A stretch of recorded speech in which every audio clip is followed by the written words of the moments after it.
Chelsea suffered from an insatiable curiosity when it came to presents, be they birthday or Christmas presents, or presents for any other occasion.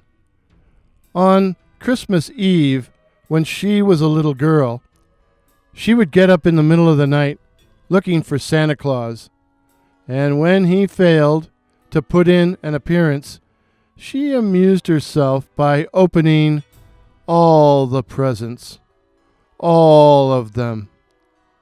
This went on for years, and no threats, not even, "Santa won't come if you keep opening all the presents all by yourself," could dissuade Chelsea. They said, "Chelsea, curiosity killed the cat."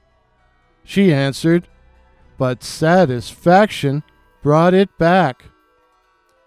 Chelsea was almost as bad when she reached adulthood, and would always pester her boyfriends, as to what they had bought her for her birthday or for Christmas. Her current boyfriend, Sean, told her if she didn't cease and desist, he would summon Krampus to deal with her. "What? Or who's that?" she asked innocently, even though she already knew the answer. "He's the evil Santa that spanks bad girls." "Sounds kinky," Chelsea said, laughing. Chelsea was really hoping her Christmas present from Sean was an engagement ring. Oh, she had a present from him under the tree, in a humongous box. "Maybe he bought you a microwave," her father teased. "Now, Chelsea, don't you go opening that present before Christmas," her mother scolded. Chelsea tried to resist. She knew Sean would be mad at her if she opened her gift early. But curiosity was driving her mad, no matter how hard she fought against it. Maybe she could open it, satisfy her longing, and wrap it back up so no one would know. And the more she thought about it, the more she felt it could be done. But when? How about Christmas Eve, when everyone else would be asleep? Chelsea waited until 2 a.m. before she decided to strike. Chelsea didn't turn on the lights, leaving the living room in darkness, and planned to work by the light from her phone. But she sensed movement in the shadows. Was someone else up and hanging around in the living room? No, she was positive. She knew they were all in bed. For a fleeting second, Chelsea actually wondered if it was Santa Claus or Krampus. Oh God, maybe it's Sean trying to catch her in the act. And then she saw him. Saw it. It was dressed in the traditional red, like old St. Nick, including a red nightcap. But otherwise, it appeared to be male, but was short, almost dwarfish, and thin to the point of emaciation. No beard, but scraggly gray locks which ran down its back. Its facial features were sharp and ferret-like, and it had a hanging overbite with equine yellow teeth. But the eyes, they were red and glowing. "Who are you?" Chelsea asked, too surprised to be frightened. "Don't you know? You look like an elf, but I thought elves wore green. Didn't anyone ever explain to you why you should stay in bed on Christmas Eve? When I was a kid, yeah. Didn't they explain the danger? Well, what danger? Don't you realize that supernatural forces roam the earth on Christmas Eve, and not all of them are benevolent? Chelsea ignored his comment and asked, "How did you get in here?" while taking her phone out of the pocket of her robe, with the intention of taking the intruder's picture before calling 911.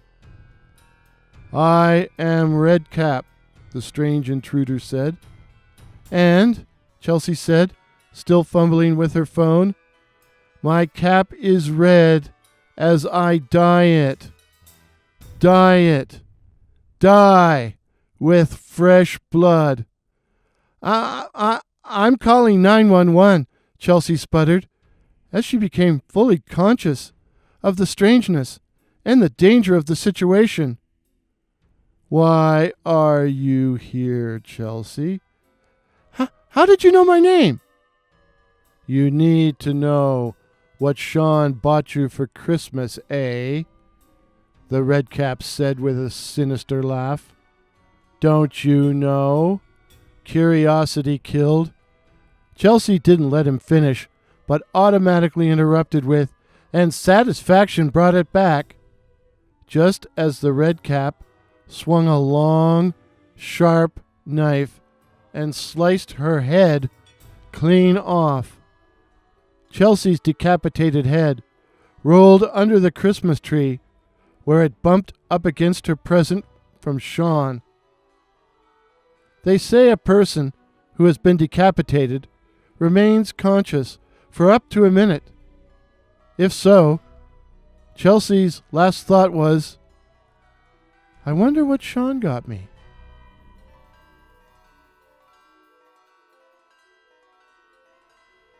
Christmas morning, Chelsea's parents were surprised to find her still in bed, apparently asleep. They waited until 9:30 before Chelsea's mother went to wake her up.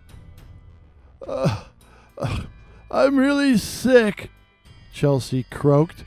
"I have the worst sore throat." And Chelsea stayed in bed sick until Sean arrived. That Christmas, Chelsea got her ring, and from that point onwards, her loved ones were astonished to find that she was no longer possessed, no longer consumed with the need to open her presents early. They all put it down to a new spirit of maturity and contentment. But we know the transformation was brought about by a different kind of spirit. The moral of the story: stay in bed Christmas Eve, lest you disturb the Christmas spirits, and they disturb you back. Oh, and the present from Sean in the big box? A microwave.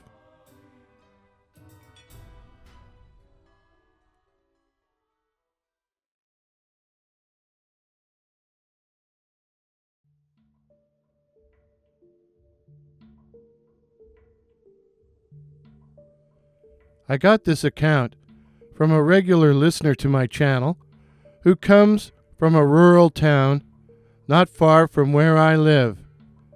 The listener writes, "In our town there lived a miserable old bastard, one Gabriel or Gabe Grubb. He was an ill-conditioned, cross-grained, surly fellow who supported himself by doing odd jobs, and one of them was looking after the local cemetery. A little before twilight one Christmas Eve, Gabe, having no place else to go, went to the graveyard to finish a grave he had to dig. As he went his way up the main street, he saw the cheerful lights, heard the laughter, and smelt numerous savory odors. But all he had was a crock of moonshine. Yeah, that's still a thing around here. Entering the cemetery, he got into the unfinished grave and went to work. It had been a mild winter, but the earth was still hardened with the frost, and it was no very easy matter to break it up and shovel it out, Gabe stopping now and then to swig from his bottle.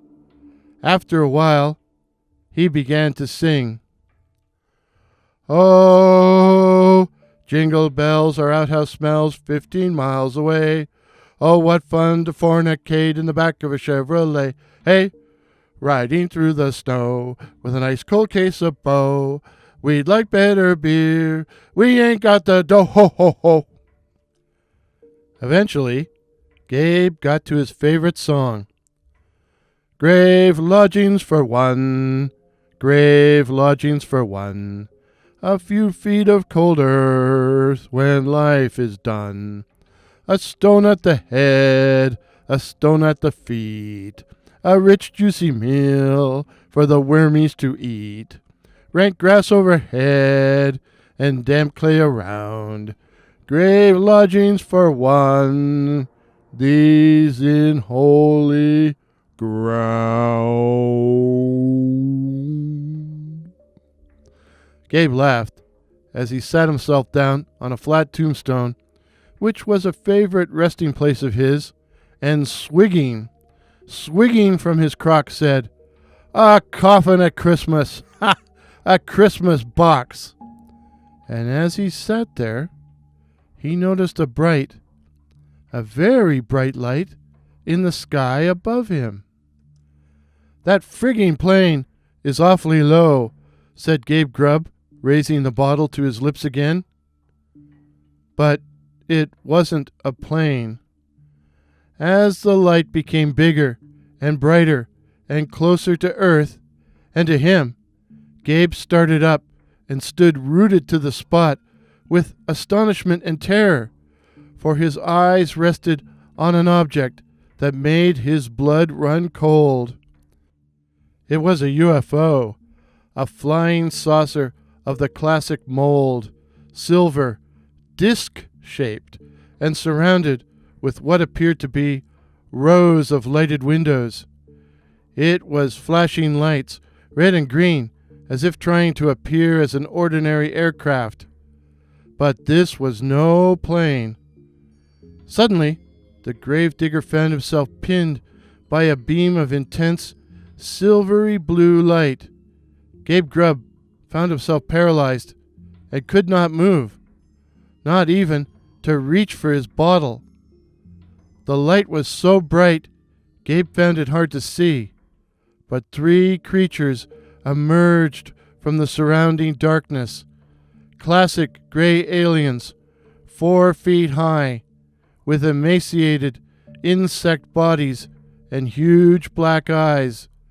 They did not speak, but questioned Gabe by telepathy. "What do you do here?" said the aliens in unison. I came to dig a grave, gentlemen," Gabe stammered. I don't know why everyone has to stop working just 'cause it's Christmas." "What is Christmas?" they inquired. It's a time when a lot of damn fools spend money they don't have on stuff they don't need," Gabe said. For while there was a light in the sky, there was no light in the east in Gabe's world. The aliens changed tact. "What have you got in that container?" "Are you from the liquor board?" The aliens filled Gabe's mind with a galactic map which indicated a distant star system.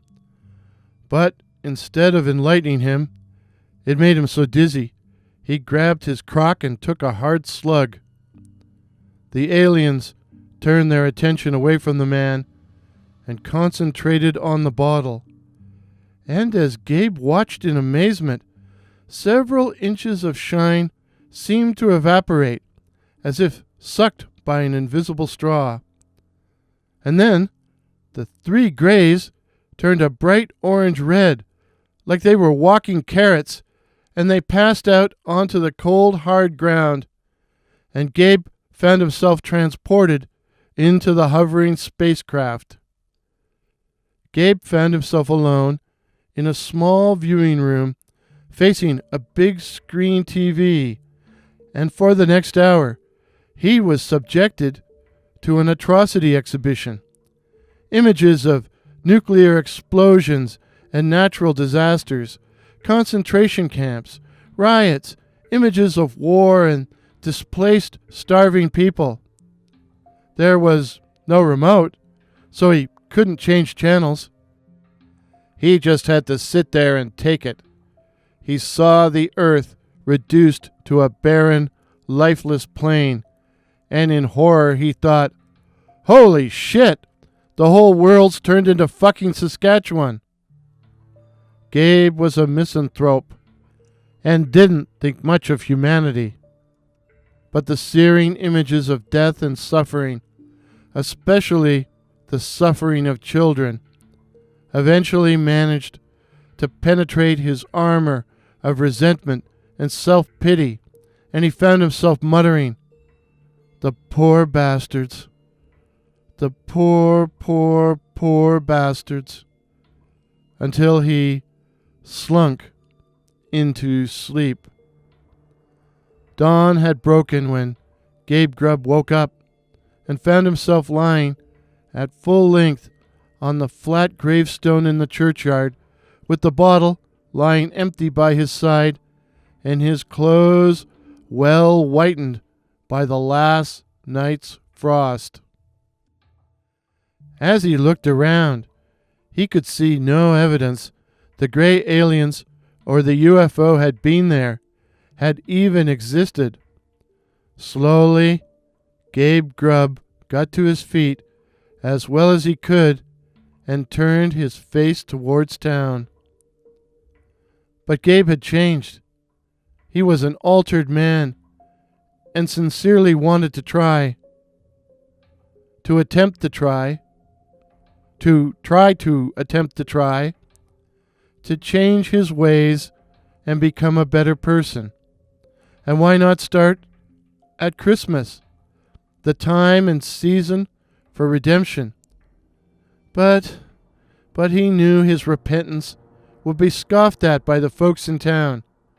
So he went to his room, gathered his meager possessions, hiked over to Highway 6, and thumbed a ride north. Gabe's bottle was found that day in the churchyard. There were not wanting some very credible witnesses who had distinctly seen the UFO as it traveled south of the Trans-Canada Highway, and at length it was devoutly believed that Gabe Grubb had been the victim of alien abduction.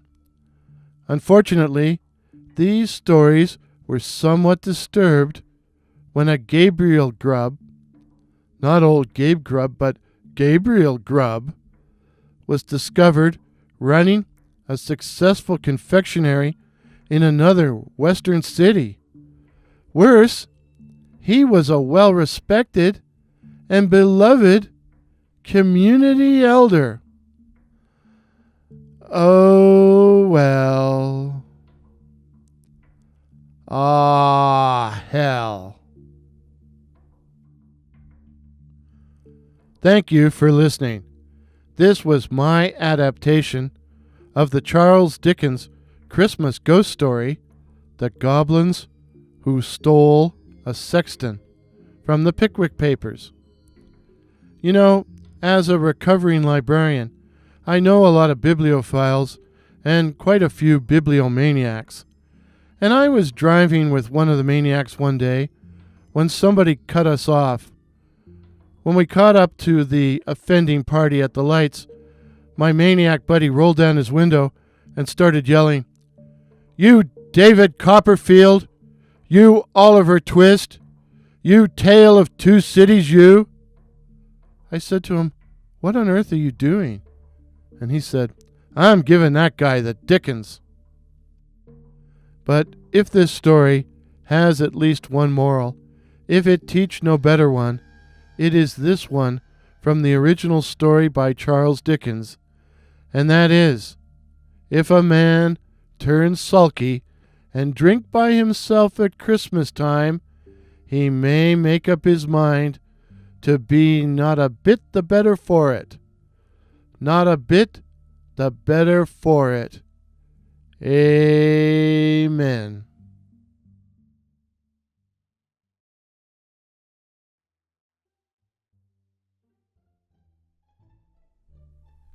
I was dying, and I knew it.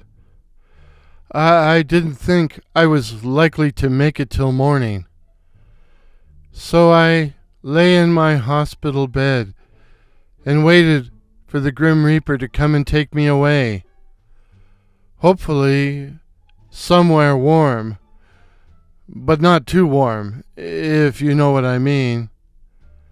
And as I lay in the ICU, I reflected on my checkered life and decided I'd been a fool, a stooge. A stooge, a real stooge, I kept whispering. A real stooge. I had slowly drifted into the twilight state between consciousness and sleep when a harsh voice commanded, "Hey, you! Wake up and go to sleep!" A figure stood in the doorway. But it was not the Grim Reaper.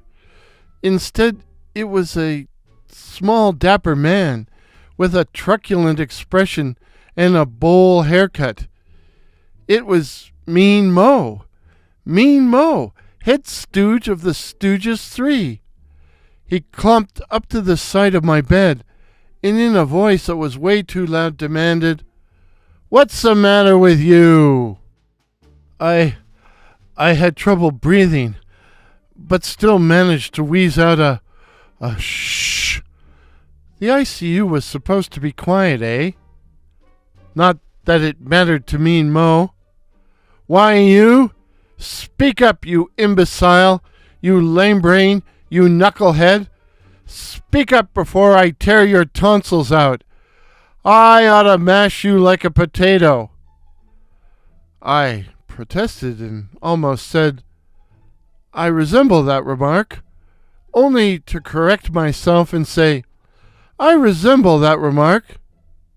Hey, wait a minute. "Oh, a wise guy, eh? What's the big idea here?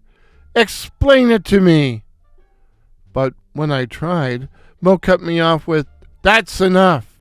We're getting no place fast," Mo barked before thrusting his fist into my face. "Say that?" Of course I saw it, and of course I slapped his fist away, only for it to windmill around and bop me on the top of my head. "Ow! That hurt!" I cried. Mo leaned over towards me, and I could smell the tobacco on his breath. It struck me that he was a fairly handsome man, or would have been if not for that ridiculous Beatles haircut. But then again, the lighting was bad. "Pick out 2, Mo ordered. "No, Mo, no," I protested. "Pick out 2. So what could I do? I picked out 2 and he poked me in both eyes. And the dude needed to trim his nails. "Ow! I'm losing my mind," I cried. "Dying, eh?" Mo said. I might not make it till morning," I managed to choke out. "Well, if you're dying, take your time, but hurry up." This was too much. Where was the Grim Reaper to make Mo's hair stand on end? "I don't think that's very nice," I protested. "Oh, so you're an intelligent imbecile," Mo cracked. Every time you think you weaken the nation. I'd had it enough and shouted, or at least as loud as I could shout, "Recede! Recede! Recede!" Mo shouted back. "Remind me to murder you later." Then, like a ballerina, okay, maybe not, Mo turned on his heel and stomped his way to the door. He had been an unpleasant visitor, and I should have been glad. But instead I felt a pang of deep sorrow, intensified by my impending death.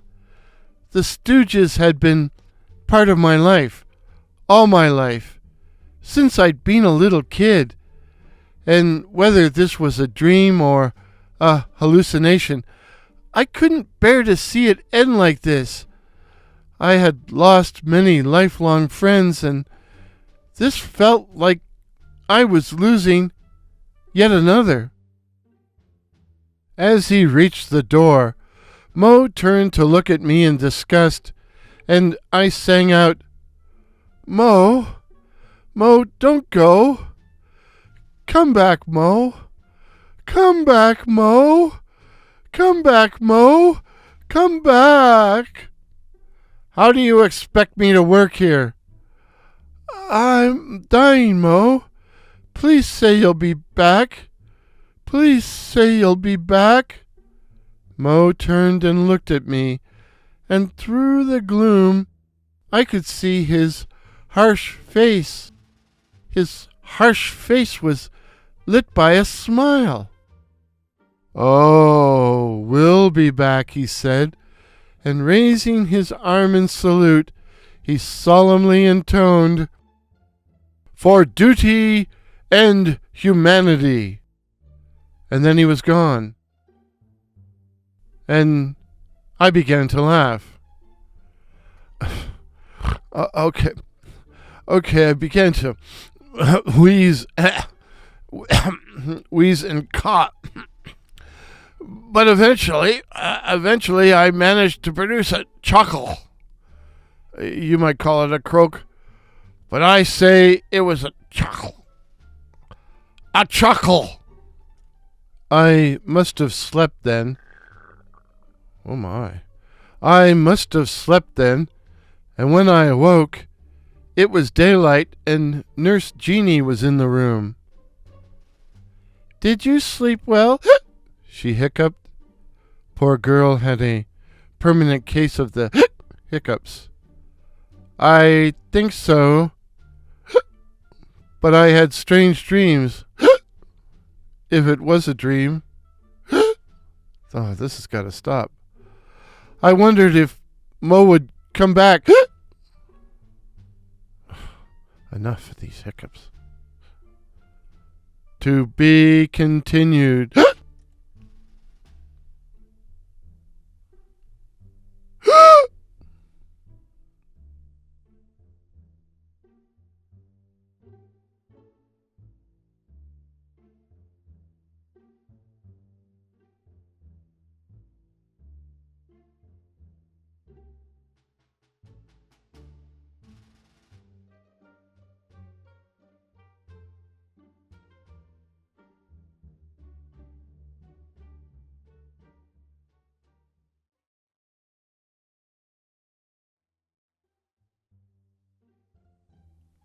I was dying, and I knew I was dying and hallucinating. I even had dreamed I'd suffered a rather unpleasant visit from Mean Mo, leader of the Three Stooges. At least, the dream made me laugh. I even felt a bit better. But now it was the watches of the night, the wee small hours of the morning, and I lay once again in my bed in the ICU, waiting for the Grim Reaper, to come and take me away. Suddenly, a man burst into the room crying, "I can't see! I can't see!" "What's wrong?" I croaked. And then, in a voice like a little kid, the guy squealed, "I've got my eyes closed." And in that instant, I realized I was confronted by Larry of the Three Stooges. He stumbled into the room, a short, well-dressed man with a small, beaky nose, a small, beak-like nose, and a Bozo the Clown hairstyle. Tufts of shaggy, unruly hair sprouting from both sides of his bald head, like epaulets or rabbit ears. And when I say stumbled, I mean stumbled, for he stumbled across the room and crashed into my hospital bed. "I'm sorry, Mo, it was an accident," he stammered. "I'm not Mo," I stammered back. I can't see. "I know, you've got your eyes closed," I said in disgust. "Oh, a wise guy, eh?" Larry retorted as he looked around my dark little room before adding, "This is a nice place. It reminds me of the reform school." I still had trouble breathing, but I finally managed to whisper, "Hey, you're Larry, right? Larry, the middle stooge." "Well, I don't want to say yes, but I can't say no. Mo was here last night. He wasn't very nice," I complained. "Leave him alone. I always liked you guys from the time I was a kid. Why do you come torment me?" "Hey, where's your dignity?" Larry said in a loud voice. "We feel we have a duty to posterior to help you survive." "Survive? You guys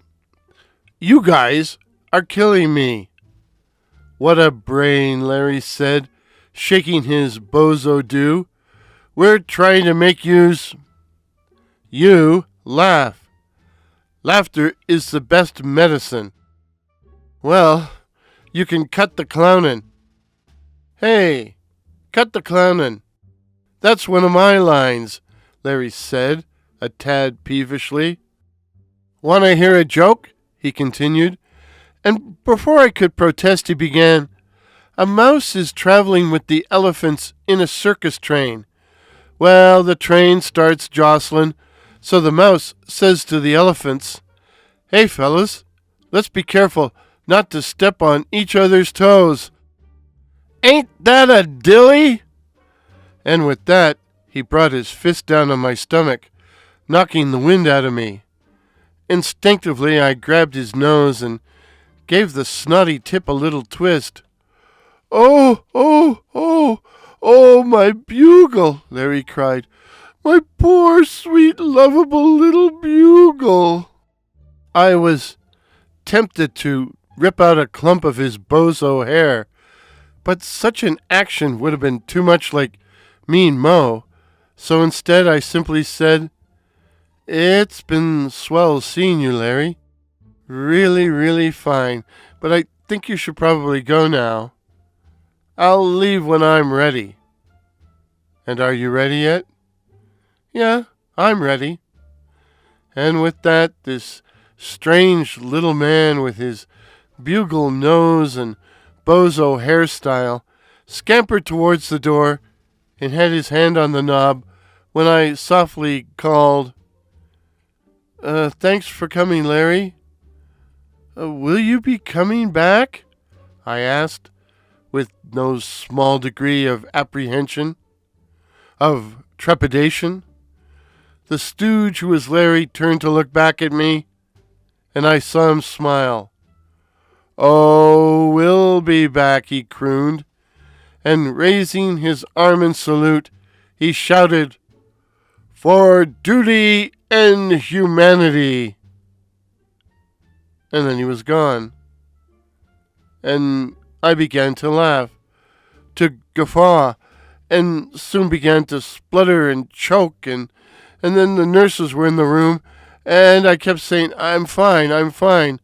And since I was the patient, they ignored me. But they did eventually give me something to knock me out. When I woke up in the morning, sunlight was streaming into my room, and I actually felt fine. And I began to wonder, was I going to live? And I also wondered, what would happen tonight? Curly? Shemp?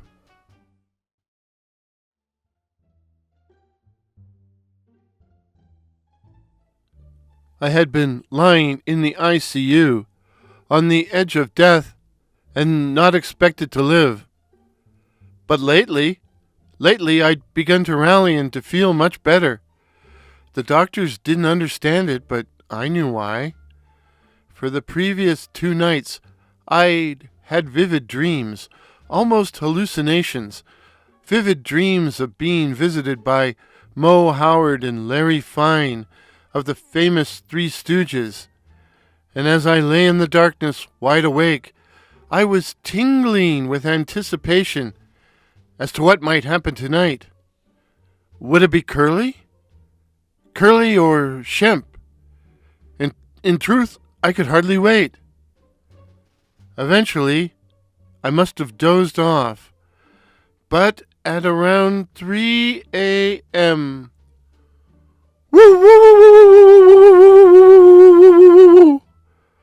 I woke with a start. A short, stocky man with a balloon face and a crew cut stood in the doorway, looking around with an expression of total bewilderment.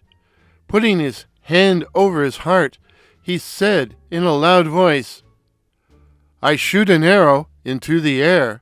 Where it lands, I do not care. I get my arrows wholesale.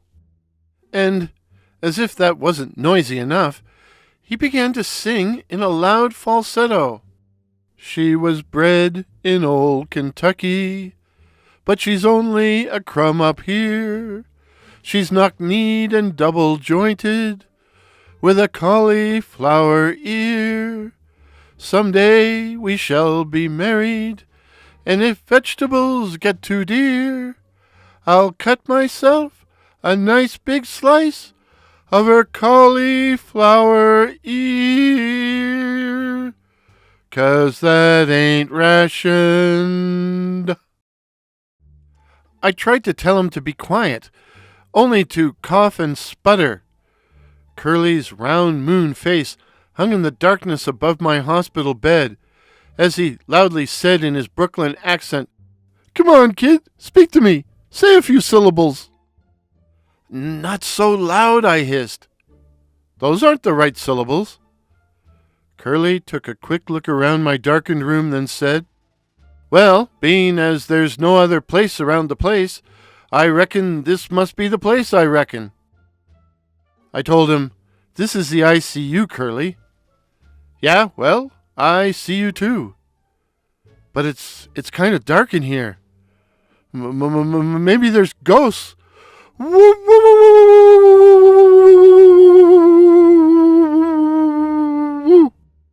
Shh, I shushed. This is the intensive care unit, Curly. You fellows are helping me by cheering me up, but I'm still not sure I'm going to make it. Ah, you should try to be more positive. That's easy for you to say, I said. Ah, you should try to be more positive. I gave up, but he proceeded to clarify, I think. I'm positive about the negative, but a little negative about the positive. I raised my hands in disgust, which Curly interpreted as me trying to hit him, which would be a reasonable assumption for a member of the Stooges. Don't you dare hit me in the head. You know I'm not normal. I tried again. What I'm trying to say is that I'm not sure I'm going to make it out of here alive. Well, if at first you don't succeed, Keep on sucking till you do succeed. I guess that was Curly being positive about the negative, but it came across as a little negative about the... never mind. Instead, I simply said, Curly, every time you think, you weaken the nation. Hey, that's Moe's line. I decided to try a different tact. Flattery. Curly, I always thought you were a great comedian. My comments seemed to make Curly abashed, or at least bashful. Finally, he said, it was a simple job for simple people. I was so sorry when I learned you had to quit because you'd had a stroke. Oh, well, I got sick of the dough and thought I'd go on the loaf. Oh, really? And here I was, thinking you were a poor victim of circumstance. Circumstance. Oh, a wise guy, Curly complained. That's my line, circumstance, and my accent. And then the thing I had been fearing happened. On the wall of my room was a picture, a realistic-looking painting of a mouse staring at a piece of cheese. Now I knew from the Stooges' 1935 short, Horses' Collars, that the sight of a mouse would drive Curly crazy, or crazier than normal, and that the only way to calm him was to feed him some cheese. Why did Curly react that way? Well, apparently his father had been a rat. Ha ha. I was hoping Curly wouldn't spot the picture, but he did. He stiffened, eyes bulging out of his moon face as he began to bawl, Mo, Larry, cheese! Mo, Larry, cheese! Did I have any cheese? I had gotten one of those crappy cheese and almond snack packs at lunchtime, but it had been taken away. I lay helpless as Curly fell to the floor and spun around in a circle before leaping up and doing the Curly shuffle all the way to the door, bursting from the room screaming, Mo, Larry, cheese! Mo, Larry, cheese! Woo, woo, woo, woo, woo, woo, woo. Wow. He hadn't even stopped to raise his arm and intone, for duty and humanity, as both Mo and Larry had done. Did this mean my nocturnal visits were over? Suddenly, Nurse Jeannie, the one with the hiccups, was in the room simpering, What's going on in here? Why, nothing, Nurse Jeannie. In fact, gosh, now I'm doing it. In fact, you woke me up. I tried to sound innocent and failed miserably. She took a quick look around the room, but there was no sign of my nocturnal visitor. So, after pausing to tuck my blanket up under my chin, she said, Now get some sleep. I let her get as far as the door before I said, Nyuk, nyuk, nyuk. She paused in the doorway for a moment, then went out, and I had to wonder, oh no, oh my gosh, did she think I'd said a different word? Yikes. I began to laugh, but as I did, I began to wonder if Curly's abrupt departure meant that the Stooges' visitations were over, or would Shemp appear after all?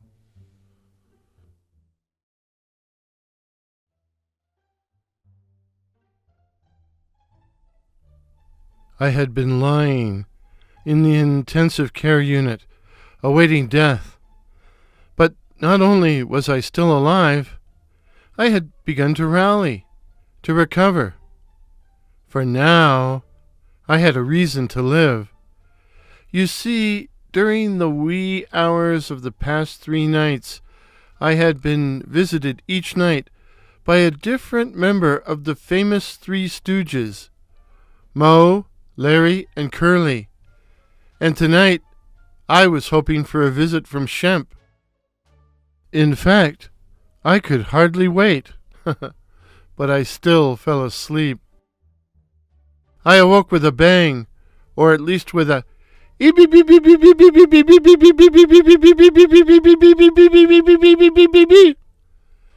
a short, homely man with a weather-beaten face and greasy black hair, parted in the middle, had stumbled into my darkened room. He wore a dark pinstripe suit. He was Shemp Howard. "Hey, Mo! Hey, Larry!" he yelled in a voice that could wake the dead, or the nearly dead, like me. "Shh!" I croaked. "What? You want me to sing like a bird?" he said. "That's right. Give me the bird," I said. And damn it all, he did. As there was no point in trying to shush him, I decided to ask him, in a more normal tone of voice, what time it was. "Oh, Shempy! Whatty? What does your watch say?" I said. "Oh, it don't say nothing. It goes tick, tick, tick." "No, I mean, what time is it right now?" "Right now." Now my voice was starting to rise. "Hold your horses," he said, as he rolled up both sleeves, revealing a myriad of wristwatches. "Why do you have all those watches?" I said in astonishment. "Are they synchronized?" "Oh, no, they're no good underwater." I mean, do they all tell the same time?" "Nope." "Then how can you tell the time if they're all different?" Pointing at one, he said, "I look at this one and then add 10 minutes. Then I look at this one and subtract 20 minutes. And that's how you tell the time?" By way of answer, Shemp shook his greasy head and pulled out a large pocket watch from his vest pocket. "It's 3:43 a.m. I tried a different tact. "Oh, Shemp, I've been waiting ever so long for you to come by." That just seemed to annoy him. Rome wasn't built in a day, and neither was Syracuse.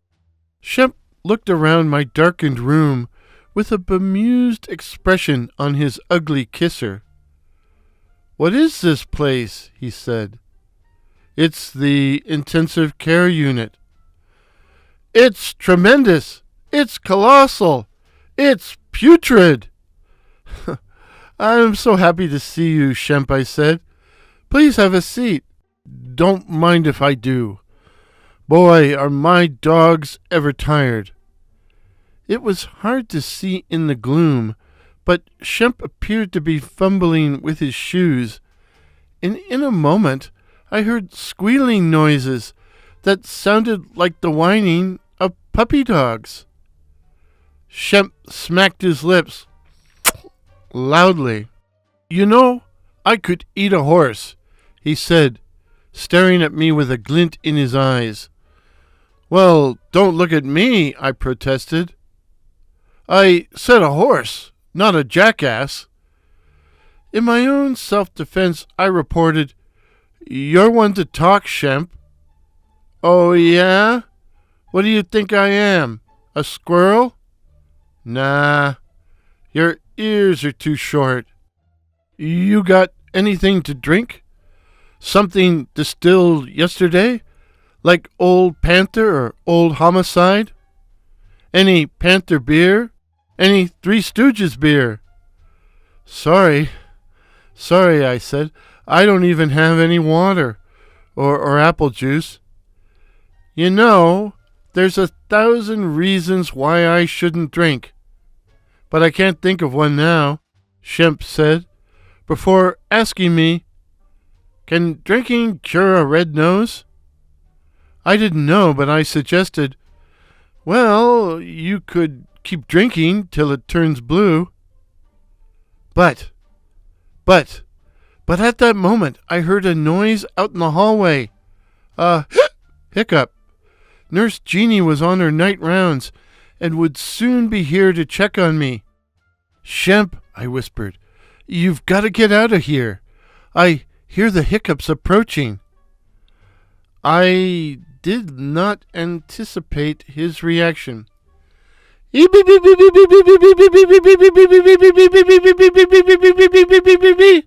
Shemp cried before he executed an amazing series of backflips, crashing onto the floor and spinning around in a circle, a la Curly. Nurse Jeannie came sputtering and hiccuping into the room as Shemp danced around her, only pausing in the doorway to announce in his foghorn voice, "So long, handsome Harold. A couple of pip-pips, a little barbecue, and what have you." And then he was gone.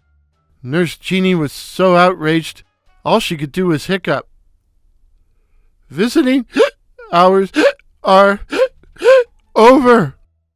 I couldn't answer. I was too busy laughing.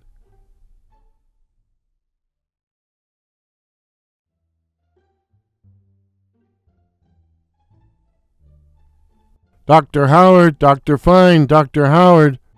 I'd been in the intensive care unit for months, on death's door, but now I was well again and ready to go home. But they wouldn't let me go. Dr. Dent, Dr. Blystone, and Dr. Van Zant didn't believe I'd recovered. I was supposed to be sick, and so by Crom, I was going to stay sick and die. But I was now a well man. I'd laughed myself back to health. What happened was this.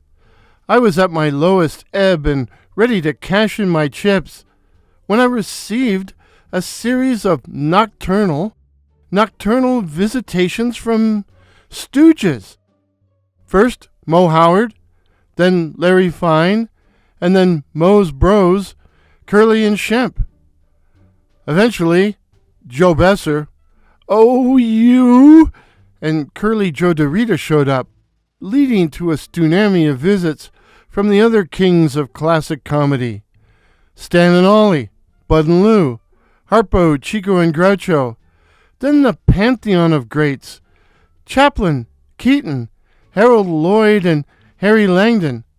I was even visited by such forgotten talents as Larry Seaman, Billy Bevan. As a result, I wound up laughing all night and laughing my way back to health. The laughter drove Nurse Jeannie, the hiccup queen, to distraction, and after a particularly raucous night, she unleashed a loud belch and collapsed into a nervous breakdown. But when I tried to explain this to the doctors, the three wise men, they wouldn't listen. Dr. Dent just shook his head. Dr. Blystone growled, "So you think you're well enough to go home, do you?" While Dr. Van Zant said, "You'll be lucky to live until morning." Who knows? Who knows how this impasse might have ended? For at that precise moment, for duty and humanity, three young men dressed as interns had burst into the room. Mo Howard, Larry Fine, and Mo's bro Curly. The men in black. "You sent for us, Captain?" Mo said to me. "These doctors won't let me go home," I complained. "Well, how do you find the patient, Doctor?" Dent asked Mo. "I usually find him under the bed." "Under the bed," growled Blystone. "All right, up on the chandelier," Larry answered. No, said Van Zant. "What do you intend to do for him?" "Nothing," said Curly. "What did he ever do for us?" "He can't live till morning," Blystone said. "He's in a coma." "No, he ain't," Curly said. "He's in a bed." "Let me see that thing," Mo said, grabbing a stethoscope. grabbing that thing from Dent. But before he could put it to my chest to listen to my heart, Larry grabbed the end and began to croon, "Boo boo boo boo, boo boo boo boo, boo boo boo boo." Loud smacking of heads then occurred. "Gentlemen," Dent admonished, to which Doctors Howard and Fine said, "Who came in?" Van Sant scoffed. "What do you know of medicine?" "We graduated with the highest temperatures in our class." "If you're doctors," Van Sant continued, "how would you propose to treat this patient?" "We'll plug him and see if he's ripe," they said in unison. "Now, wait a minute," I protested. But they were doctors, so they didn't pay any attention to me, the patient. "I would make an incision here," Mo said, drawing a line across my stomach. "And I would make an insertion here," Curly said, turning me over, and ouch! Well, you never mind what he did. "Why, you'd quarter the poor man like an apple," Dent said in disgust. "That's a pippin." "Oh, I know what a pippin is," Curly said. "What's a pippin?" Mo asked. "It's an apple with the skin on the inside," Curly answered primly. "And have you ever seen an apple with the skin on the inside?" Larry asked. "Sure I have," Curly said. "Where?" everyone asked. "Why, in homemade apple pie." And then, miraculously, out of nowhere, 3 apple pies, with whipped cream but no cheese, came sailing through the air to strike Doctors Dent, Blystone, and Van Sant right in the kisser. "There, kissers." "Anesthetic," yelled Mo. "Anesthetic," yelled Larry. "Anesthetic," yelled Curly, as each stooge produced a mallet, which they then used to bop Doctors Dent, Blystone, and Van Sant right on their noggins, knocking them out. "Doctors," Larry announced, "forget incisions and insertions. I would make an extraction here." And with that they pulled me from my bed and dragged me into the hall as the PA thundered, "Dr. Howard, Dr. Fine, Dr. Howard." Out in the hall they threw me on a gurney, jumped aboard, and we all went sailing down the hall and out a side door as the Stooges yelled, "For duty and humanity." Too bad we didn't see the oncoming garbage truck. Ouch. Well, I'm back in the ICU again. Talk about adding insult to injury. A garbage truck. The moral of the story? Laughter is the best medicine.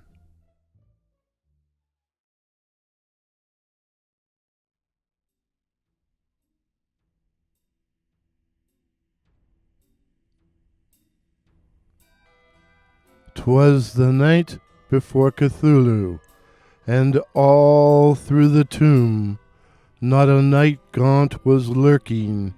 Anywhere in the gloom the entrails were hung with the gravest of care to attract any ghouls who were prowling round there, and each festering coffin was home to the dead who had visions of Rylea in each rotting head.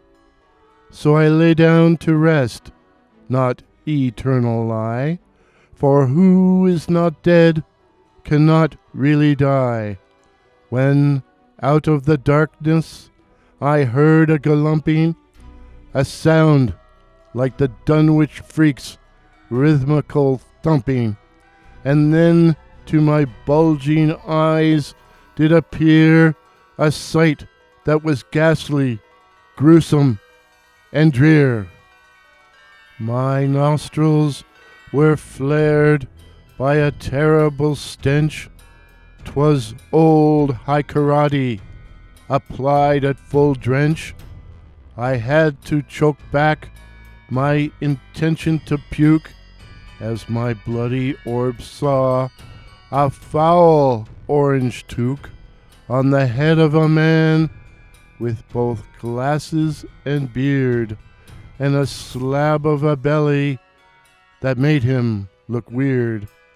How I wished I was mad, how I wished I was snoring, when I suddenly knew I was staring at Warren.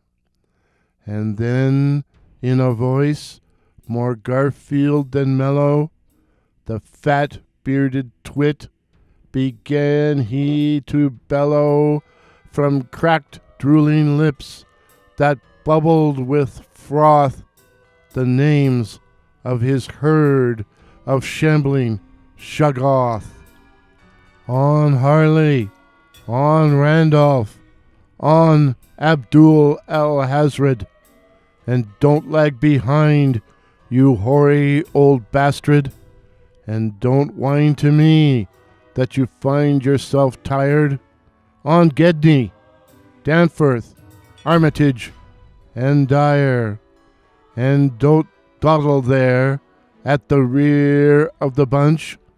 I'm a-talking to you, here, Dr. von Junst. We interrupt this poem for an editorial note. In naming the herd, I'd no room for the best. No Zadok Allen, no Doc Herbert West. We now return you to our poem. Then up to my shunned house they went with a bound, alighting like they were the hound on the mound. And then down the chimney old Warren he fell, before he unleashed a most hideous yell. As to the cause of his titanic ire, well, the old fireplace had a roaring fire. He put out the flames, for he was still smoking, and then, in a voice like Sasagua croaking, Sasagua ain't the only one croaking today. Sasagua croaking, he said, have you been wicked? Have you been bad? Have you been evil? Have you gone mad? Have you been stuck on a lonely life raft with nothing to read but Howard Lovecraft? Then come read with me. But what are the choices? Don't be catonic. Come, belch out your voices. Help me to compile my damned reading list, and you'd better help, or I'm going to be pissed. You know what I mean. Yes, you know. So leave your suggestions in the comments below. Then Warren lumbered off like a bat out of hell, leaving behind just his fetid smell. But over the shoulder of his grimy shirt, he had just time for one final blurt. Happy Christmas to all, and Cthulhu Fhtagn! Cthulhu Fhtagn! Merry Christmas, dear listeners. Hope you made it this far. I'm glad I made it this far. Every Christmas, I celebrate the festering season by sitting at my dining room table, a cup of coffee in one hand, think I'd better put some rum in it, a can of beer in the other, as I read an H.P. Lovecraft story each night of the 13 days, or should that be 13 nights, of Christmas.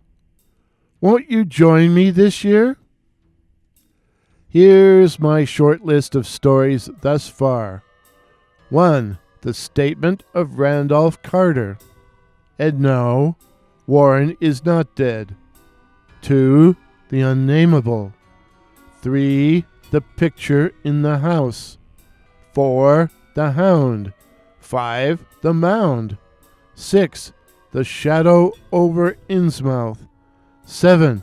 At the Mountains of Madness. 8. The Whisperer in Darkness. Seems almost autobiographical today. 9. The Shadow Out of Time. 10. The Call of Cthulhu. 11. The Dunwich Horror. 12. The Thing on the Doorstep. And number 13, and most appropriate, The Festival.